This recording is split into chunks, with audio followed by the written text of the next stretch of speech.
station on Space to Ground. Welcome to Space to Ground. I'm Catherine McLaurin. This week, our crew members wrapped up a spacewalk and are now getting ready for a new delivery of science and research. Expedition 55 flight engineers Drew Feustel and Ricky Arnold completed the 209th spacewalk in support of space station assembly, maintenance, and upgrades. This was the 7th spacewalk for Feustel and the 3rd for Arnold. During the spacewalk, they installed wireless communication equipment on the Tranquility module to enhance data processing for the eco-stress experiment that will be arriving on a future cargo ship.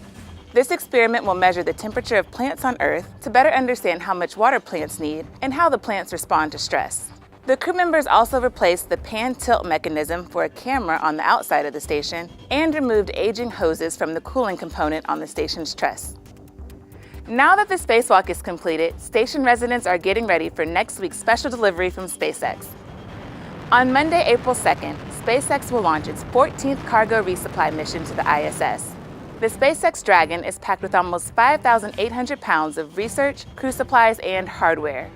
Research highlights include a study on metabolic tracking that will evaluate the metabolic impacts of pharmaceutical drugs, the Atmosphere-Space Interactions Monitor that will study severe thunderstorms and their role in the Earth's atmosphere and the climate, and the Veggie Passive Orbital Nutrient Delivery System experiment that continues NASA's plant research by testing a new way to deliver nutrients to plants. The Dragon will spend almost a month attached to the space station before returning in May with results of completed experiments. Live coverage will begin at 4 p.m. Eastern on Monday, April 2nd on NASA TV and at nasa.gov/NASA Live. Manish on Twitter wants to know why it takes so long for the ISS to open the hatches once the Soyuz is docked to the station. After docking, the crew conducts a series of leak checks, checking in with flight controllers back on Earth, and making sure that there is a perfect seal between the Soyuz and the hatch on the space station.